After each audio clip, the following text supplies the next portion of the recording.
Halo, Assalamualaikum warahmatullahi wabarakatuh. Selamat pagi dan salam sejahtera untuk kita semua. Nah, sebelumnya kan pasti udah kenal saya lah ya. Jadi saya di sini sebagai guru PPKN kalian di kelas 8. Nah, pada kesempatan kali ini kita akan membahas mengenai materi. Nah, materi yang pertama yaitu berkaitan dengan Pancasila. Mungkin kalian sudah pernah mendengar kata Pancasila dan juga di kelas 7 ya, kelas 7 nih, sorry. Jadi kelas 7 itu kalian itu kan pasti sudah mendapatkan materi. Nah, di kelas 8 kali ini kita akan memperdalam mengenai materi Pancasila. Jadi di kelas 8 itu juga ada materi Pancasila. Nah, untuk sesi kali ini berkaitan dengan Pancasila, kita akan membahas yang pertama itu mengenai pengertian Pancasila. Lalu yang berikutnya kita akan masuk ke sejarah ya, sejarah Pancasila. Kenapa sih ada Pancasila, bagaimana prosesnya, lalu juga kenapa harus lambangnya itu burung Garuda, dan juga harus istilah pertama dilambangkan dengan bintang, pohon beringin, dan juga kepala banteng. Nah, itu akan kita bahas di sini. Jadi dalam perumusan Pancasila itu tidak sembarangan ya. Nah, tolong disimak baik-baik video ini, ditonton. Nah, kalian juga di rumah bisa sambil santai sambil menyiapkan alat-alat tulis kalian menyimak ini. Yang penting-penting silahkan dicatat. Bisa menyiapkan kopi, teh, susu atau yang kalian senangi. Ini cemilan-cemilan, nah silahkan, karena kita prosesnya itu daring, jadi jangan terlalu diambil pusing. Kita bikin enjoy bareng-bareng sama-sama, yang penting materinya dapat.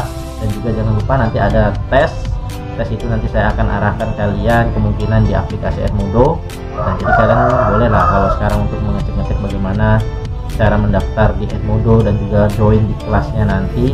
Nah, itu silahkan, tapi saya akan berusaha untuk saya yang atur dulu atau membuatkan akun kalian nanti kalau misalnya saya sempat. Jadi kalian tinggal join ke dalam kelas yang saya bikin. Nah, di dalam kelas itu nanti ada soal-soal yang akan saya buat berupa kuis-kuis yang berkaitan dengan proses pembelajaran.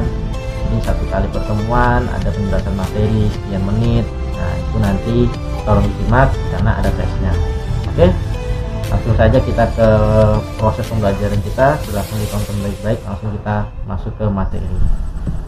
Nah, oke, kita sudah kembali ke materi pembelajaran kita kali ini, yaitu tentang kedudukan dan fungsi Pancasila. Nah, ini dia.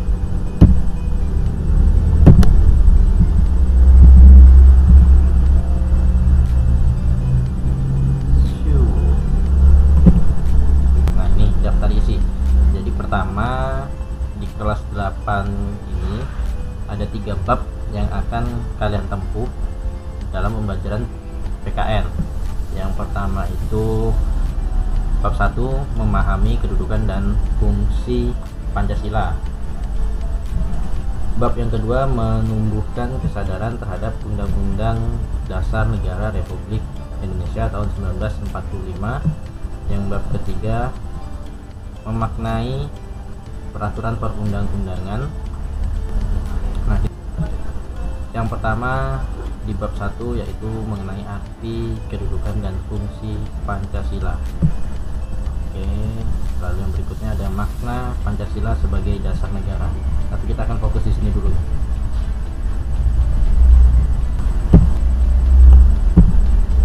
Nah, ini dia. Arti dan kedudukan Pancasila. Yang pertama ada pengertian Pancasila. Istilah Pancasila muncul pada sidang BPUPKI. Nah, apa itu BPUPKI? Ada yang masih ingat? Nah, jadi BPUPKI itu adalah Badan Penyelidik Usaha Persiapan Kemerdekaan Indonesia. Yang pertama, pada tanggal 1 Juni 1945. Jadi pertama kali Pancasila itu diperdengarkan yaitu pada sidang BPUPKI pada tanggal 1 Juni 1945. Dan setiap tanggal 1 Juni ini kita selalu memperingati lahirnya Pancasila.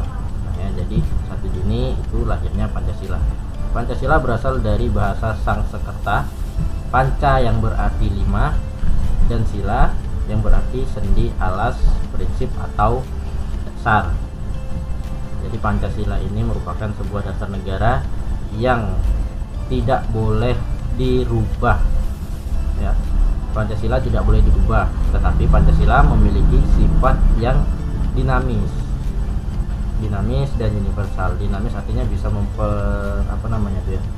dinamis itu bisa menyesuaikan dengan perkembangan zaman, dan juga universal. Universal itu artinya menyeluruh, yang semuanya itu berarti mencakup kehidupan keseluruhan masyarakat. Jadi tidak memandang oh ini orang Islam, oh ini agama ini, oh ini kedudukan ekonominya seperti ini. Nah, seperti itu ya. Tidak memandang, pokoknya intinya apapun sukunya, apapun agamanya, apapun status sosialnya, nah itu mencakup seluruh lapisan masyarakat. Jadi tidak ada satupun di lingkungan masyarakat itu, oh ini saya orang suku ini, jadi kami tidak ikut menerapkan atau tidak mengakui Pancasila. Tidak boleh. Jadi selama tinggal di negara Republik Indonesia, tetap dasar negaranya adalah Pancasila. Jadi Pancasila tidak bisa dirubah. Oke, jadi itu ya, intinya Pancasila itu tidak bisa dirubah, tetapi memiliki sifat dinamis dan universal. Lanjut, sejarah pengertian Pancasila menurut para ahli. Nah, jadi kita harus mengenal dulu sejarah dan pengertian Pancasila menurut para ahli. Jadi kita sebenarnya masih fokus di awal sih, ini masih dasar dari materi. Kita belum mencakup materi itu terlalu dalam, jadi ini masih mengenalkan dulu. Barangkali kalian dulu di kelas 7 itu sudah pernah, tapi saya mau mengaitkan antara kelas 7 materi Pancasila dengan materi kelas 8. Kita pelan-pelan aja sambil enjoy, tidak masalah. Kalian sambil ada cemilan, nah, silahkan. Yang di sini yang pertama kali kita lihat adalah, pasti kalian fokus ke lambangnya, yaitu burung Garuda. Nah, burung Garuda ini disebut sebagai negara Indonesia yang didesain oleh Sultan Hamid II, yang sempat akhir-akhir ini menjadi sebuah perbincangan di lingkungan masyarakat. Nah, Sultan Hamid II itu berasal dari Pontianak.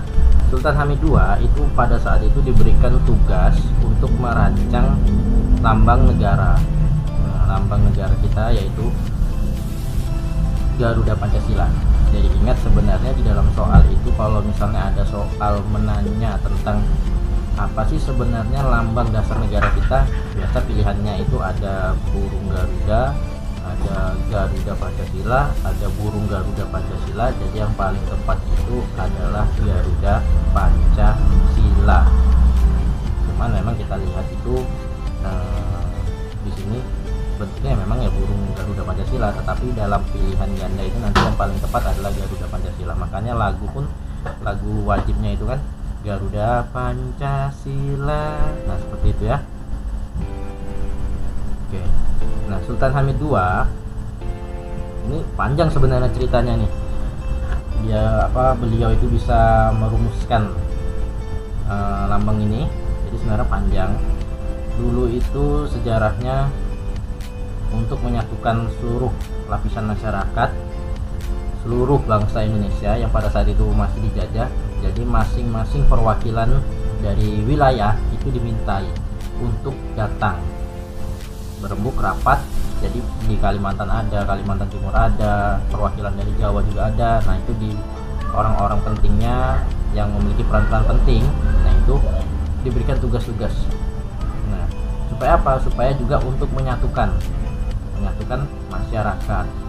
Nah, karena kalau misalnya orang-orang penting ini, pemimpin-pemimpin daerahnya dikumpulkan, otomatis kan pasti memiliki pengaruh yang sangat penting bagi lapisan masyarakat yang ada di daerahnya masing-masing.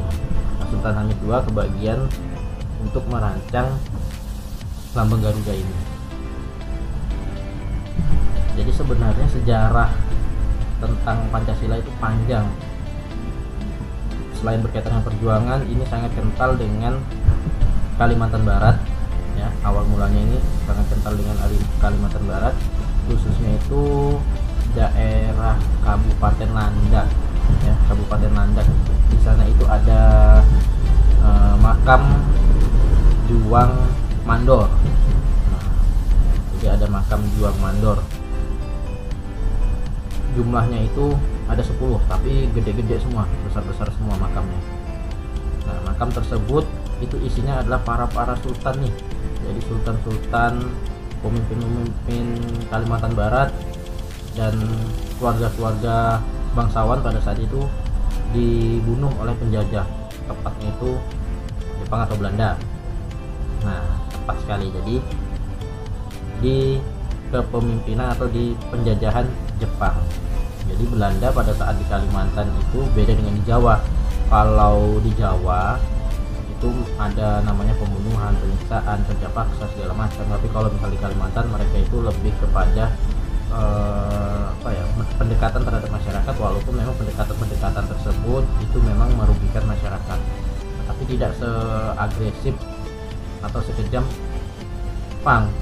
Nah, Jepang itu menjajah 3,5 tahun, sedangkan Belanda 350 tahun.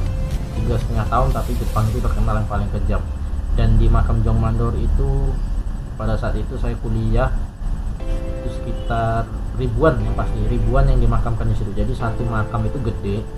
Nah, isinya itu bisa ratusan orang yang dikuburkan di situ atau yang dimakamkan di situ, termasuk para bangsawan atau sultan-sultan Kalimantan Barat. Tujuannya apa? Karena pada saat itu Jepang kan kejam nih.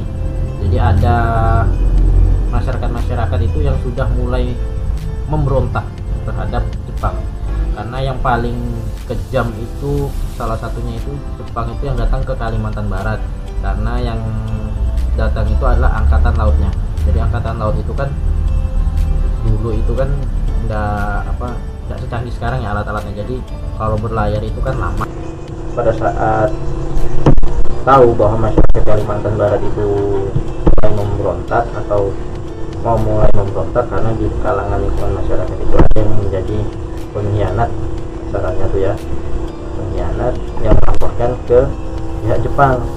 Sehingga Jepang berpikir, bagaimana kalau seandainya mengalahkan sebuah kerajaan. Nah, jadi kalau misalnya kerajaan itu mau dihancurkan, ini kan paling mudah dengan cara membunuh pimpinannya. Sama ibarat kayak ular. Berarti ular itu kan kalau ditangkap ekornya pasti akan memetok, tapi kalau dipegang kepalanya, nah ular itu kan udah susah, karena makanya kita menangkap ular kan kepalanya di luar. Sama seperti itu. Jadi bagaimana supaya masyarakat itu tidak bisa bergerak? Jadi dihilangkan dulu pemimpinnya. Jadi pemimpinnya di Kalimantan Barat itu, sultan-sultannya diambil, dibawa ke makam Juang Mandor. Nah, kok itu Pak, sultan-sultannya mau dibawa langsung ke makam Juang Mandor, padahal kan mereka penjajah. Jadi Jepang itu melakukan pendekatan terhadap kesultanan. Sudah tahu kesultanan dan masyarakat mau mengusir mereka, jadi mereka berusaha membaik-baiki sultan-sultan tersebut dengan cara mendekati, mau menyekolahkan sultan-sultan anak-anak bangsawan tersebut ke negara mereka, ke Jepang. Tetapi ternyata mereka dibawa ke hutan Mandor. Nah, mereka di sana dibunuh dengan cara ditombak. Ya, jadi sultan-sultannya terus ajudan-ajudannya itu dibunuh di hutan Mandor itu tadi. Nah, singkat cerita Sultan Hamid II itu selamat karena ada yang membawanya ke Belanda. Pas Sultan Hamid II itu ke Belanda. Nah, jadi yang pada saat Sultan Hamid II itu kembali ke Kalimantan Barat atau ke Indonesia, nah itu melihat kok kesultanan itu tempat-tempatnya banyak yang kosong. Nah, kemana?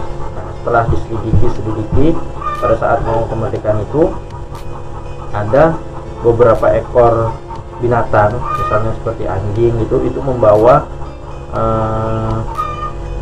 tulang-tulang atau kerangka manusia. Nah, diamati, oh ini benar tulang manusia. Lalu Sultan Hamid II menyuruh untuk ajudannya ataupun pengawal-pengawalnya untuk melihat dari mana hewan-hewan ini mendapatkan tulang. Nah, setelah diselidiki, hewan itu mendapatkan dari hutan. Dilihat ternyata ada di dalam hutan mandor. Nah, di dalam hutan mandor itu banyak sekali tumpukan-tumpukan tulang belulang.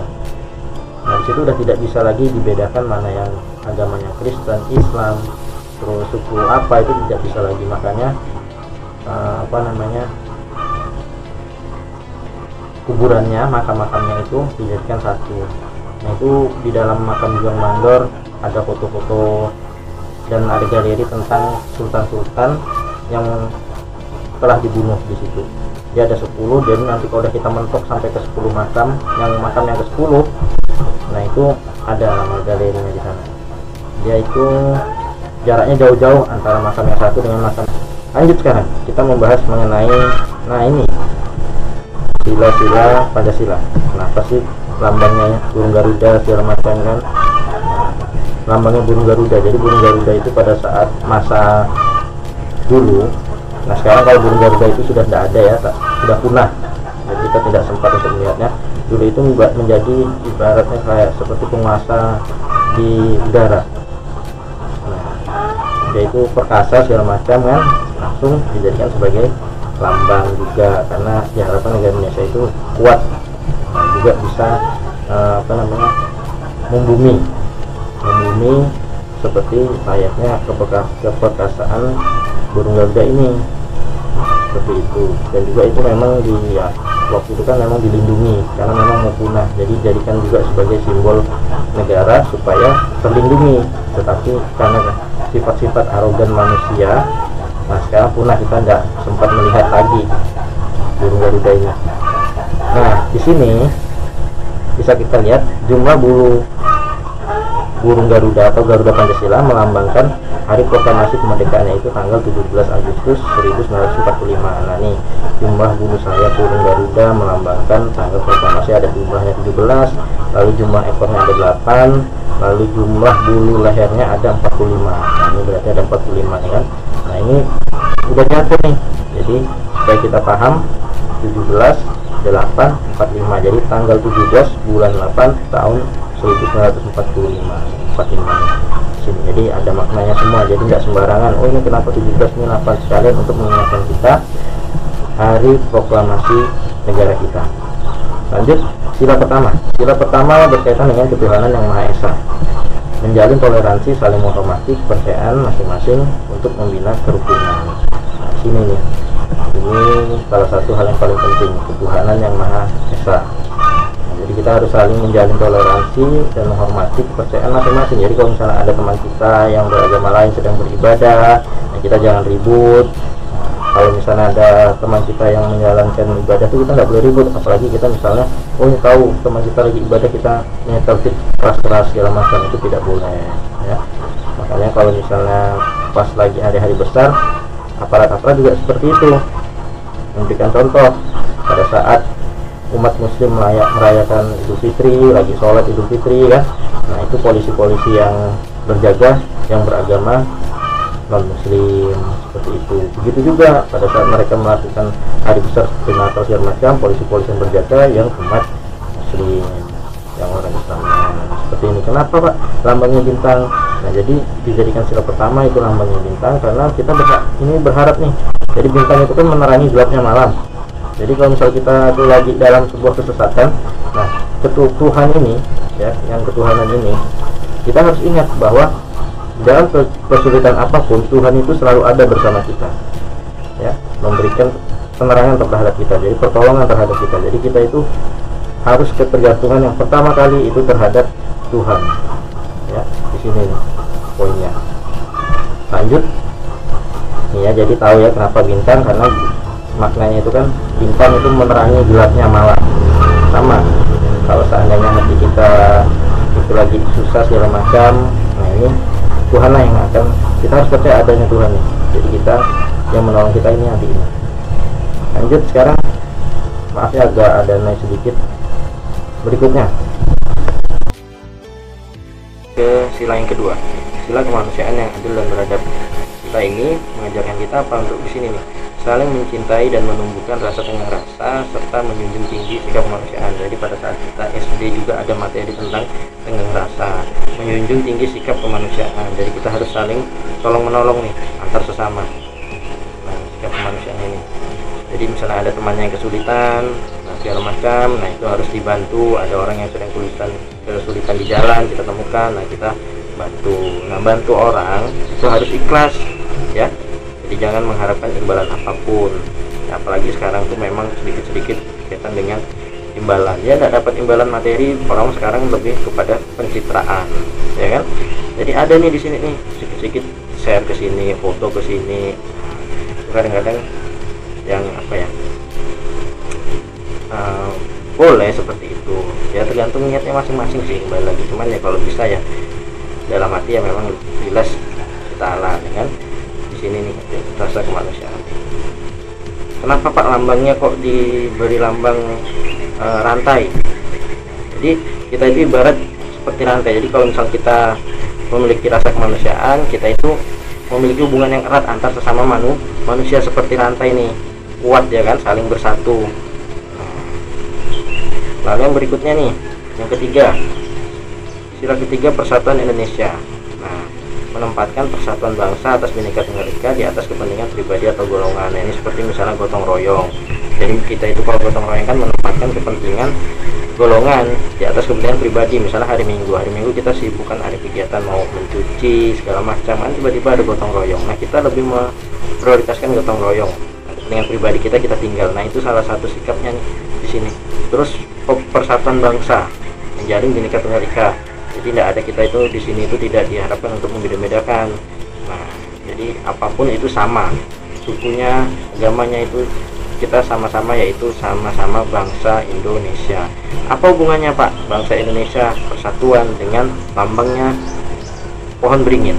Nah, kita kan tahu nih bahwa pohon beringin ini satu pohon tapi sulurnya banyak, ya kan? Sulur yang kayak akar-akar nih yang dari daunnya nih, dari pohonnya itu kan banyak nih. Nah, itu menggambarkan ibarat gini, kita itu pohon ini sebagai rumah kita, negara Indonesia nih. Sulur-sulurnya ini adalah suku dan budaya kita. Nah, kita harus sadar walaupun suku dan budaya kita itu berbeda-beda nih, tetapi kita ini tetap nih jadi satu komponen, satu pohon nih. Jadi kita itu walaupun berbeda-beda suku, agama, tapi kita harus sadar bahwa kita itu adalah negara Indonesia, satu kesatuan di negara Indonesia. Paham ya? Di sini nih maknanya. Jadi sulur-sulur yang banyak ini menggambarkan suku dan budaya negara Indonesia. Lalu pohon ini ibarat negara Indonesianya. Ya, ini bangsa Indonesianya, sukunya, ini negaranya nih. Jadi kita ibaratnya walaupun kita itu banyak suku, kita tetap satu bangsa dan satu negara Indonesia. Lalu sila yang keempat, sila kerakyatan yang dipimpin oleh hikmat kebijaksanaan dalam permusyawaratan perwakilan, menjunjung tinggi atas asas kekeluargaan dalam musyawarah yang dilakukan dengan hati nurani yang luhur. Jadi ini berkaitan dengan musyawarah mufakat. Jadi kita tidak boleh arogan kalau misalnya di dalam sebuah forum menentukan apapun itu sendiri. Jadi kita harus selalu musyawarah, mengedepankan musyawarah untuk mencapai mufakat atau kesepakatan bersama. Pak, apa hubungannya dengan kepala banteng ini? Nah, banteng itu kalau misalnya di alam bebasnya, coba kita lihat bahwa mereka itu selalu bergerombol atau berkelompok, ya. Nah, lambangnya ini banteng. Jadi kita itu diharapkan masyarakat dalam menyelesaikan permasalahan apapun, kita itu selalu mengedepankan musyawarah berkelompok seperti layaknya banteng ini tadi, berkumpul untuk mendapatkan hasil yang terbaik. Ya, musyawarah mufakat nih. Dan nanti setelah menghasilkan sebuah keputusan dilaksanakan bersama-sama. Jadi itu maksudnya kepala banteng nih ya. Paham? Next, yang terakhir, sila kelima, keadilan sosial bagi seluruh rakyat Indonesia. Dilambangkan dengan padi dan kapas. Nah, ini mengemban perbuatan adil yang mencerminkan nilai luhur kekeluargaan dan gotong royong. Nah, di sini padi dan kapas ini menggambarkan tingkat keadilan. Keadilan kita itu biasanya diselaraskan salah satunya itu dengan sandang dan pangan. Nah, padi dan kapas ini kan ibaratnya padi ini pangan, kapas ini sandangnya, ibarat pakaian atau segala macam gitu.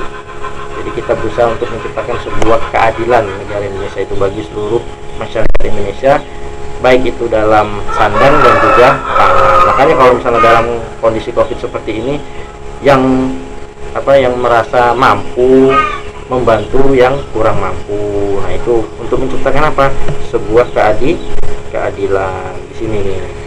Dan pemerintah juga memberikan subsidi terhadap orang-orang yang kurang mampu. Nah, itu untuk menciptakan sebuah keadilan itu di dalam bidang ekonomi. Nah, ini sandang dan pangan. Jadi pemerintah selain memberikan subsidi dan bantuan itu untuk menciptakan keadilan sosial ini tadi. Paham ya? Lanjut kalau tidak paham. Nah, itulah pemaparan dari saya. Nah, jangan lupa nanti kalau ada kuis tolong dikerjakan. Nah, berikutnya nanti kita akan bertemu di segmen yang kedua atau pertemuan kedua kita. Terima kasih atas perhatiannya. Saya ucapkan assalamualaikum warahmatullahi wabarakatuh.